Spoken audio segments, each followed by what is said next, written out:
আসসালামু আলাইকুম। প্রিয় দর্শক, আপনারা দেখছেন দৈনিক প্রদীপ শিকা ইউটিউব চ্যানেল। এখন আমাদের সঙ্গে যুক্ত হচ্ছেন ঘটনা ঘটেনি যে সরকার তার নিজস্ব ব্যয় পরিচালনা করবার জন্য ব্যাংক থেকে টাকা লোন করে চলছে। একটা সরকার প্রতিদিন ব্যাংক থেকে লোন করে চলছে, এই সরকার কিভাবে চলবে? আজকে এই বিষয়টি নিয়ে একটি গুরুত্বপূর্ণ আলোচনা করব। আশা করি শেষ পর্যন্ত সাথে থাকবেন।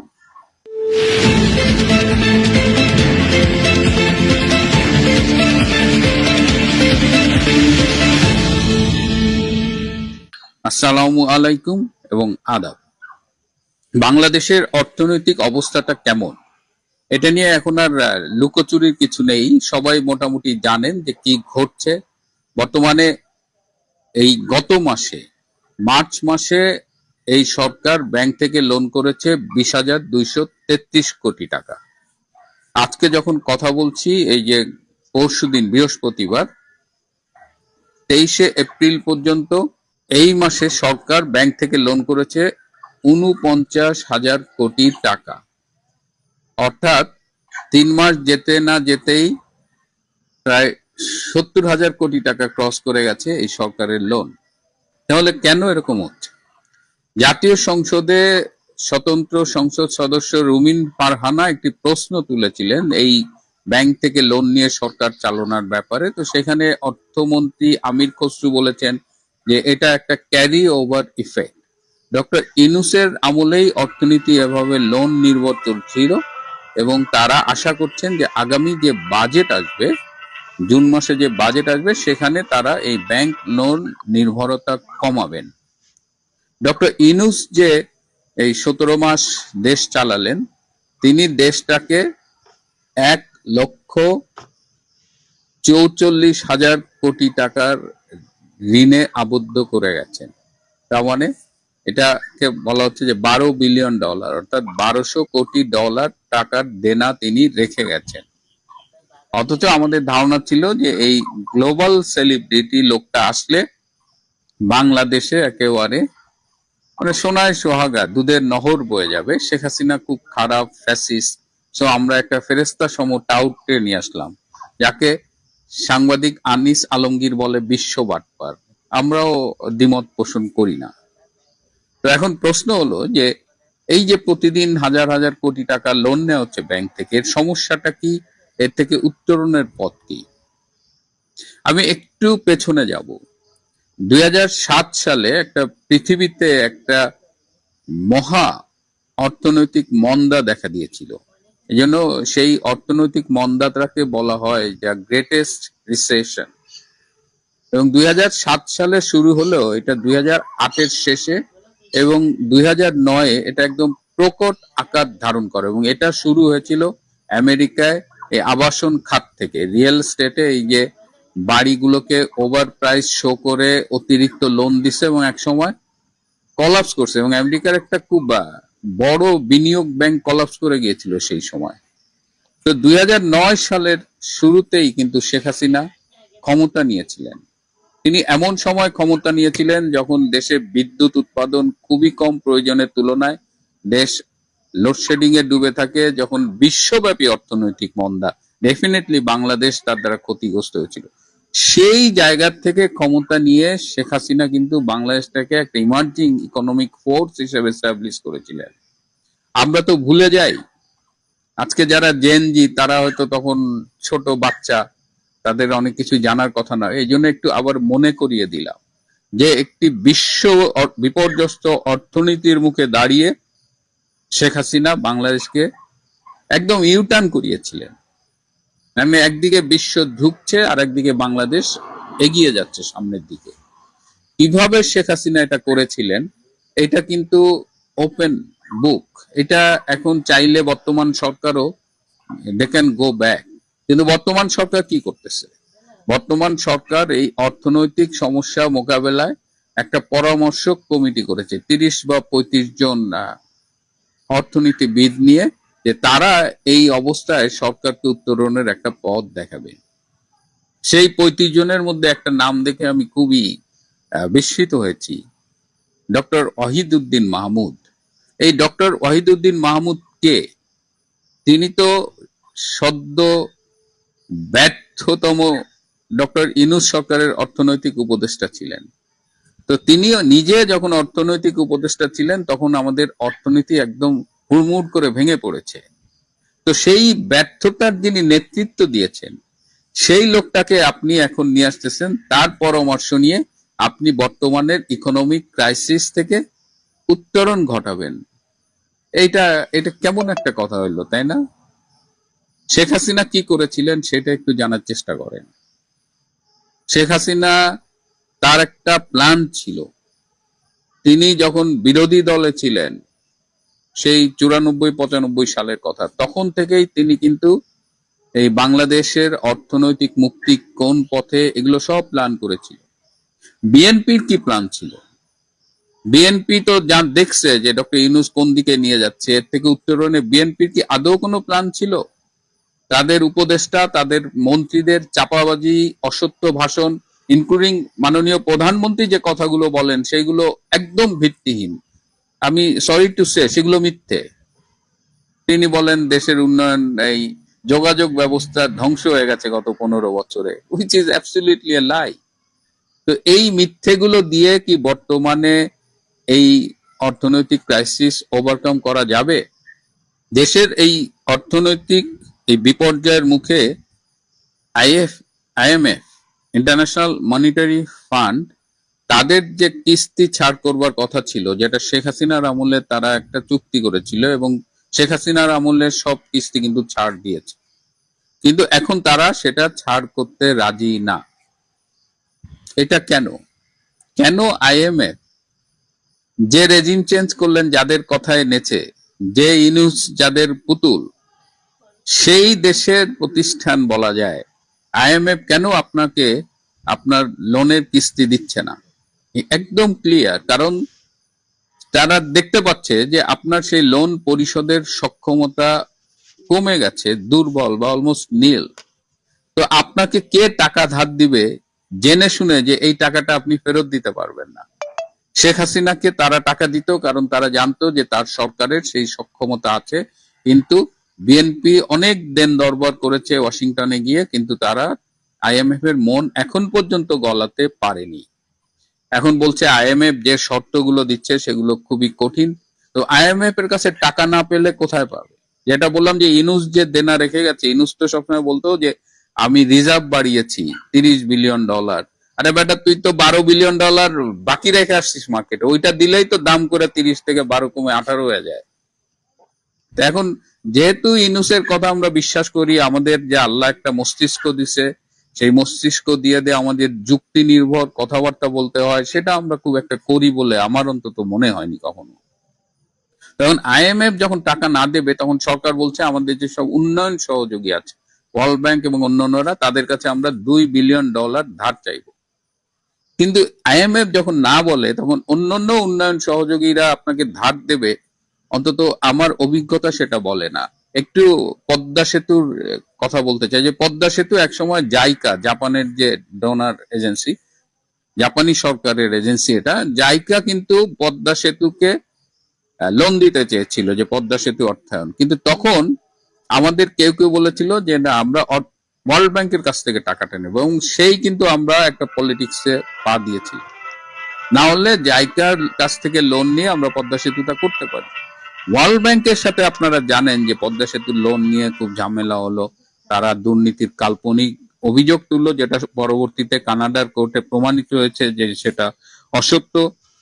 যাই হোক, ওয়ার্ল্ড ব্যাংক এই ডক্টর ইউনূস এবং তার সাঙ্গপাঙ্গদের সাথে মিলে এই পদ্মা সেতু যেন না হয়, সে কারণেই তারা লোনটা আলটিমেটলি দেয়নি, এবং তারা মনে করেছিল without world bank loan Sheikh Hasina হয়তো পদ্মা সেতু করতে পারবে। তো যখন ওয়ার্ল্ড ব্যাংক লোন দিল না, তখন অন্য সহযোগী সংস্থার কাছে লোন চাওয়া হলো, কিন্তু কেউ দেয় নাই, কারণ দে আর অল রিলেটেড। তখন জাইকার কাছে ফিরে গেল সরকার, কিন্তু জাইকাও রাজি হয়নি। জাইকা বলেছে যে না, যেহেতু একবার ওয়ার্ল্ড ব্যাংক না করেছে, আমরা এই ডার্টি পলিটিক্সে ইনভলভ হব না। সো দিস ইজ হাউ এদের নেটওয়ার্কটা কাজ করে। তো সরকার ইজ ইন ডিপ শিট। এই যে এত জুলাই জুলাই করেন, এই জুলাই স্মৃতি ফাউন্ডেশন কত মানে যারে তারে ভাতা দিলেন, টাকা দিলেন। এখন যেসব জুলাই যোদ্ধা হতো নাকি, তাদের যে মাসিক পেমেন্ট সেটা দেওয়ার মতো টাকা তাদের কাছে নাই। এখন এদিকে জুলাই যোদ্ধারা তারাও ক্ষুব্ধ, তারা পারলে এরে মারে ওরে মপ করে। তো জুলাই যোদ্ধা নিয়েও খুব একটা ক্রাইসিস তৈরি হয়েছে।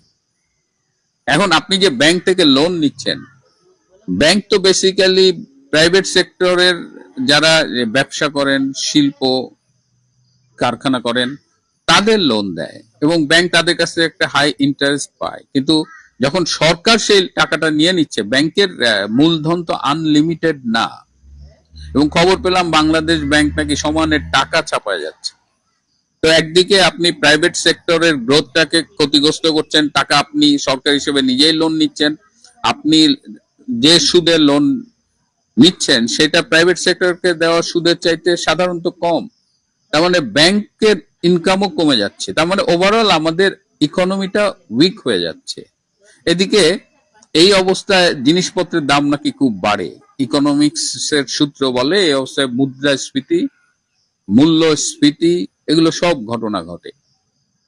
এই যে বাংলাদেশের টাকার মান কমে গেছে, শেখ হাসিনা সরকারের আমলে আপনার কাছে যদি 100 টাকা থাকে, আপনি যদি সেটা রেখে দেন, তো সেইটা এখন হয়ে গেছে 46 টাকার সমান। তো এই অবস্থায় এই অর্থনৈতিক বিপর্যয়ের মুখে আমি জানি না যে বর্তমান সরকার কিভাবে এই ক্রাইসিস থেকে বেরিয়ে আসবেন বা আদৌ বেরিয়ে আসতে পারবেন কিনা। অনেকেই আশঙ্কা করছেন যে দেশে দুর্ভিক্ষের আওয়াজ পাওয়া যাচ্ছে এবং এই সরকার এমন কোন দক্ষতা মুনশিয়ানা দেখাতে পারেনি। বলছে যে কেবল তো ক্ষমতা নিল 2 মাস, কিন্তু since they don't have any plan. যদিও তারেক রহমান 25শে ডিসেম্বর জনসভায় বলেছিলেন আই হ্যাভ এ প্ল্যান, জনসভায় অনেক কিছু বলা যায়, কিন্তু যখন আপনাকে দায়িত্ব দেওয়া হয় তখন আসলে আপনি একটা বাস্তব পরীক্ষার মুখোমুখি হন। তো সেই অবস্থায় দেখা যাক কি হয়। বাংলাদেশ যেভাবে তেতে উঠছে এবং এই সরকার যেভাবে কোনো পরিকল্পনা নেই, শুধুমাত্র লিপ সার্ভিস দিয়ে চাপাবাজির উপর দিয়ে সরকার পরিচালনা করছে, এবং মর্নিং শোজ দ্য ডে যদি সত্যি হয় তাহলে 2 মাসই আমাদের চোখে আঙ্গুল দিয়ে দেখিয়ে দেওয়ার জন্য যথেষ্ট যে এই সরকার সফলভাবে দেশ পরিচালনা করবার জন্য আসেনি বা সেই দক্ষতা, সেই সক্ষমতা তাদের নেই। প্রিয় বন্ধুরা, আজ এ পর্যন্তই। সুপ্রিয় সুধী, প্রীতি ও শুভেচ্ছা রইল। বর্তমানে বাংলাদেশে নানান ঝামেলার ভেতরে অর্থনৈতিক দুরবস্থা, বিদ্যুতের দুরবস্থা, শাসন ব্যবস্থার দুরবস্থা এবং বেকারত্ব এবং মানুষের কর্মসংস্থান সৃষ্টির সুযোগ তৈরি না হওয়া নানান ঝামেলার মধ্যে দিয়ে বাংলাদেশটি যাচ্ছে। এর মধ্যে সংসদ ভবনে যেভাবে খিস্তি ঘেউর আমরা শুনছি এবং যে নাটক আমরা দেখছি, এর ভিতরে একটি নতুন কাহিনী এসে হাজির। সেটি হচ্ছে বিমান বাহিনীর 10 জন সদস্য গায়েব হয়ে গেছে। কোনো ছুটি না নিয়ে, কোনো কিছু না নিয়ে, গুলি বন্দুক যা আছে নিতে পারে, অস্ত্রশস্ত্র, সেগুলো নিয়ে নিখোঁজ হয়ে গেছে। আরও 10 জনকে ক্লোজ করে রাখা হচ্ছে এবং ক্লোজ মনিটরিংয়ে রাখা হয়েছে। কি সন্দেহে? জঙ্গি সন্দেহে। তারা হামলা করতে চায় বাংলাদেশের জাতীয় সংসদ, সেনানিবাস, পুলিশ সদর দপ্তর সহ নানান স্থাপনায় তারা হামলা করার পরিকল্পনা করছে। এই রকমের কাহিনী যখন প্রধানমন্ত্রী শেখ হাসিনার আমলে পত্রিকায় আসতো বা সরকারের কোনো মন্ত্রী এমপি বলতো, কোনো অভিযান চলতো, তখন আমরা শুনতাম এটি আরেকটি সাজানো নাটক। কি নাটক? জঙ্গি নাটক। এখন শেখ হাসিনা ক্ষমতায় নেই, আওয়ামী লীগ সরকার ক্ষমতায় নেই, আওয়ামী লীগ রাজনৈতিক কর্মকাণ্ড নিষিদ্ধ হয়ে আছে আওয়ামী লীগের দীর্ঘদিন থেকে।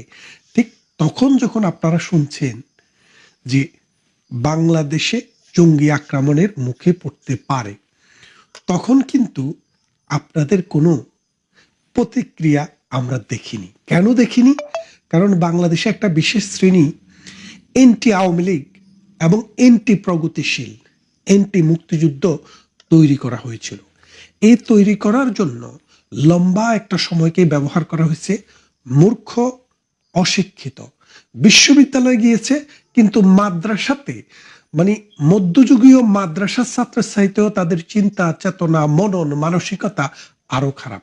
তারা একটা মানে সুস্থ সমাজ ব্যবস্থার জন্য যে একটা সঙ্গীত সেটাও তারা জানে না, তারা নৃত্য সেটা জানে না, তারা সাহিত্য সেটাও জানে না। তারা শুধু যেটা জানে সেটা হলো মৌলবাদ এবং জঙ্গিবাদ। এই জঙ্গিরাই কিন্তু শেখ হাসিনার সরকারকে উৎখাতের জন্য আমেরিকাকে সাথে নিয়ে বাংলাদেশটাকে মিনি পাকিস্তান বানানোর চেষ্টা করেছে। এখন বিমান বাহিনীতে যে জঙ্গিরা আস্তানা গেড়েছে, এই জঙ্গিরা কোত্থেকে আসলো, এই জঙ্গিদের উৎস কোথায়? দেখেন, খেয়াল করি, ডক্টর ইউনূস যখন ক্ষমতায় আসার পর তিনি ঘোষণা দিলেন যে পাকিস্তান থেকে যেই সব জাহাজ আমাদের বন্দরে, চিটাগং বন্দর অথবা পায়রা বন্দরে যেগুলো আসবে, সেগুলোকে কোনো রকমের তল্লাশি করা ছাড়াই তাদেরকে পণ্য খালাসের অনুমতি দেওয়া হবে। অথচ শেখ হাসিনার আমলে, এর আগেও জিয়াউর রহমান, এরশাদ, খালেদা জিয়া সবার আমলেই পাকিস্তানকে শত্রু রাষ্ট্র হিসেবে ক্যাটাগরি করে 2বার পাকিস্তানের জাহাজ তল্লাশি করার পর তারপরে যে পণ্য খালাসের অনুমতি দেওয়া হতো, যার ফলে বাংলাদেশে যারা ক্রেতা ছিল বা পাকিস্তানি যারা জাহাজ চালাতো, তারা বাংলাদেশে সাধারণত খুব বেশি প্রয়োজন না হলে পণ্য নিয়ে আসতো না। ইউনূস এসে সেটা তুলে দিলেন। তারপরে আরো একটা ঘটনা ঘটলো, বাংলাদেশে পাকিস্তানের কোনো নাগরিক ভিজিট করতে আসলেও পাকিস্তানের বাংলাদেশ হাই কমিশনে প্রথমে ভিসার আবেদন করতে হতো। অর্থাৎ অন অ্যারাইভাল কোনো ভিসা সিস্টেম পাকিস্তানের জন্য বাংলাদেশে ছিল না। তো পাকিস্তান যেহেতু তারা জঙ্গি উৎপাদন করে, তালেবানদেরও চারণভূমি সেখানে, এখন তেহরিকে তালেবান পাকিস্তানের একটা নতুন বাহিনী তৈরি হয়েছে, আপনারা জানেন। এই নানান জঙ্গিদের উৎপাদন স্থল হচ্ছে পাকিস্তান, যারা আফগানিস্তানকে শেষ করছে, ভারতের সাথে গত 70 বছর থেকে কারণে যুদ্ধ লাগিয়ে রাখছে। লস্করে তৈয়বা, জয়শি মোহাম্মদের মতো এই সন্ত্রাসী গ্রুপগুলা সারা বিশ্বে টেরোরিস্ট সাপ্লাই দেয়। সেই জঙ্গি টেরোরিস্ট গ্রুপগুলা যেন বাংলাদেশে না আসতে পারে, সেই জন্য এই ভিসা ব্যবস্থাটা খুবই স্ট্রিক্ট ছিল। তাদের ডিএনএ টেস্ট করা ছাড়া বাংলাদেশ কোনো ভিসা তাদেরকে দিত না। ডক্টর ইউনূস আসার পরে তারা বলল ডিপ্লোম্যাটিক পাসপোর্ট। তো ডিপ্লোম্যাটিক পাসপোর্ট বলতে শুধুমাত্র ডিপ্লোম্যাটিক জোনে যারা কাজ করে তারা না, সরকারি ডাক্তার, ইঞ্জিনিয়ার, নার্স হইতে শুরু করে সরকার যাকেই তাদের লাল পাসপোর্ট দেবে তারাই বাংলাদেশে বিনা ভিসায় আসতে পারবে। এয়ারপোর্টে আসলে তাদেরকে সিল দেওয়া হবে। এবং আরো করেছিল কি, ব্যবসায়ী সহ মানে গুরুত্বপূর্ণ লোকেরা এয়ারপোর্টে আসলে তাদেরকে অন অ্যারাইভাল ভিসা দেওয়ার ব্যবস্থা করলো। এর ফলে কি হলো, এই 18 মাসে অসংখ্য জঙ্গি সেনাবাহিনীতে, বিমান বাহিনীতে, পুলিশে এবং আমাদের বিজিবিতে অথবা বিডিআরে এরা জায়গা করে নিয়েছে। এই এখন এদের যে পরিমাণ লোক এখানে এসছে, তারা থানা যে জ্বালিয়ে দেওয়া হয়েছে, পুড়িয়ে দেওয়া হয়েছে, ওই সময়ে সেখান থেকে যে অস্ত্র নিয়েছে সেগুলোও কিন্তু তাদের কাছেই মজুদ আছে। এখন দেশকে আসলেই কিন্তু একটি রেড অ্যালার্টের মধ্যে দিয়ে যেতে হবে। কারণ শেখ হাসিনার সরকার যখন ছিল, পুলিশ, আর্মি, বিডিআর সবার উপরে তার কিন্তু একটা কন্ট্রোল ছিল। কারণ তিনি পাওয়ারফুল প্রাইম মিনিস্টার ছিলেন, তার অ্যাডমিনিস্ট্রেশন খুব স্ট্রং ছিল, যার কারণে তিনি এই সব মোকাবেলা করে দেশকে উন্নয়নের ধারায় ধরে রাখতে পেরেছিলেন। সারা পৃথিবীতে বাংলাদেশ ইমার্জিং টাইগার হিসেবে নিজেদের অবস্থানটিকে শক্তিশালী রাখতে পেরেছে। কিন্তু এই তারেক জিয়ার সাথে যারা আছে, এই মৌলবাদী গোষ্ঠী, এই জঙ্গি গোষ্ঠী, এই পাকিস্তানের বাংলাদেশের স্বাধীনতা বিরোধী গোষ্ঠী, এই গোষ্ঠীরা কিন্তু জন্মগতভাবেই তারা কিন্তু মৌলবাদী, তারা সাম্প্রদায়িক, অর্থাৎ তারা হিন্দুত্ববাদ অথবা খ্রিস্টানিটি, জুইশ, এদের কাউকেই কিন্তু তারা পছন্দ করে না। সাম্প্রতিক আপনারা দেখেছেন অস্ট্রেলিয়াতে 2 মৌলবাদী দালালকে একজনকে বের করে দিয়েছে, আরেকজনের ভিসা বাতিল করেছে। কারণ কি? কারণ হচ্ছে তারা অ্যান্টিসেমিটিক কথাটা হলো যারা জুইশ বিরোধী, অর্থাৎ একটা বিশেষ ধর্মের মানুষকে তারা ঘৃণা করে। তো অ্যান্টিসেমিটিক বললে হবে না, তারা অ্যান্টি হিন্দুও বটে, অ্যান্টি খ্রিস্টানও বটে। আমরা বহুদিন মসজিদ, মাদ্রাসা, মক্তবে তাদের বয়ান শুনেছি এবং তাদের মুনাজাত শুনেছি, আল্লাহ এহুদি নাসারদের হাত তুমি নাস্তে নাবুদ করে দাও। এই যে বক্তৃতা আমরা শুনেছি, অথচ সেই সব দেশে গিয়ে ডলার কামানোর জন্য, পাউন্ড কামানোর জন্য, সেই সব দেশে গিয়ে ভালো ভালো জামা কাপড় কিনে আনার জন্য, সেই সব দেশে গিয়ে নিজেকে আন্তর্জাতিক খ্যাতি সম্পন্ন বলার জন্য কিন্তু পাগলা কুত্তা হইয়া থাকেন।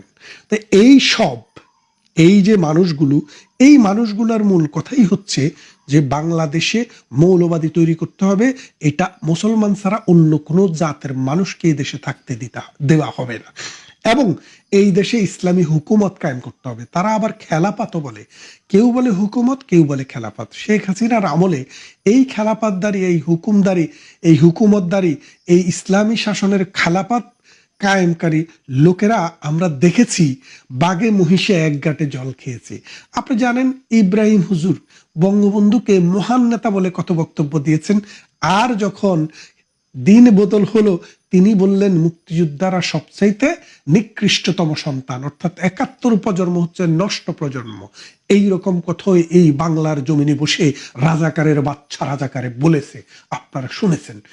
তারপরে আপনারা দেখেন যে আমাদের ওই নোয়াখালীর এক মৌলানা আছে, আমার যে স্থানীয় মাদ্রাসা বাঙ্গড্ডা মাদ্রাসা, সেই মাদ্রাসার একজন শিক্ষক আফসারি, রফিকুল্লাহ আফসারি, সে আল্লাহর কাছে হাত তুলে বলেছে আল্লাহ নাকি ইউনুসকে সরাসরি তার কাছে পাঠিয়েছে, আল্লাহ নাকি নিয়ামত হিসেবে ইউনুসকে দিয়েছে, সেই ইউনুস দেশটা বিক্রি করে দিয়ে গেছে।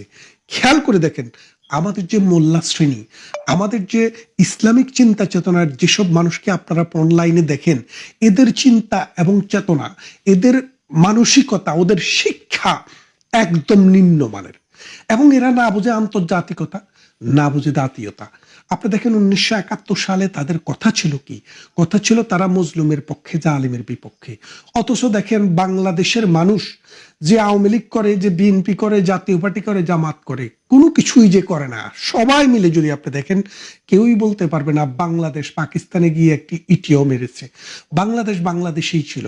বাংলাদেশের উপরে পাকিস্তান থেকে বোমা এনে 26শে মার্চের কালো রাত্রিতে বাংলাদেশকে আক্রান্ত করা হয় এবং বাংলাদেশের মানুষের উপরে আঘাত করা হয়। তখন বাংলাদেশের মানুষ ছিল মজলুম, পাকিস্তান ছিল জালেম। অথচ এই ইসলামের দবজাদারীরা মুখে যা বলে অন্তরে তা বিশ্বাস করে না। তারা মুনাফিক, তারা মুখে বলে আমরা মজলুমের পক্ষে, অথচ তারা সেদিন জালেমের পক্ষে দাঁড়িয়েছিল। জালেমের পক্ষে দাঁড়িয়ে টিক্কা খান, ইয়াহিয়া খান, জানজুয়া খানদের পক্ষে দাঁড়িয়ে লক্ষ লক্ষ বাঙালিকে হত্যায় নেতৃত্ব দিয়েছে, অসংখ্য মানুষের বাড়িঘর পুড়িয়েছে, 2.5 লক্ষ নারীকে ধর্ষণ করেছে, এবং এই জাতির সূর্য সন্তানদেরকে কুলাঙ্গার হিসেবে তারা দিনের পর দিন কথা বলে গেছে। সেই তাদেরই পায়তারায়, তাদেরই সহযোগিতায় আজ বাংলাদেশে আবার জঙ্গিবাদের উত্থান হচ্ছে। এই জঙ্গিবাদ, এই মৌলবাদ, এই সন্ত্রাসবাদ, পাকিস্তান থেকে আমদানি করা এই জঙ্গিবাদ এই বাংলাদেশকে অস্থিতিশীল করবে এবং বাংলাদেশের অর্থনীতিকে একটা দুর্ভিক্ষ কবলিত দেশের কাছাকাছি নিয়ে যাবে। আসুন আমরা এই দুর্বৃত্তদের রুখে দাঁড়াই। আমরা এই সমাজ ব্যবস্থায় অসাম্প্রদায়িক চেতনার মানুষগুলো আবার ঐক্যবদ্ধ হই। এই সমাজ ব্যবস্থায় যারা বাংলাদেশে মুক্তিযুদ্ধ করেছে তাদেরকে পুনঃস্থাপন করি এবং মুক্তিযুদ্ধের চেতনা, অসাম্প্রদায়িক চেতনা, বৈষয়িক চেতনা এবং গ্লোবাল কনসেপ্টকে বাংলাদেশের স্কুল, কলেজ, বিশ্ববিদ্যালয়ে প্রতিস্থাপন করে আধুনিক মানের নতুন প্রজন্মের ছেলেমেয়েদেরকে গড়ে তোলে এই মৌলবাদী দর্শনকে পরাজিত করি। তা না হলে আমার, আপনার, সকলের সন্তান, আগামীর ভবিষ্যৎ খুব অন্ধকার। ভালো থাকবেন।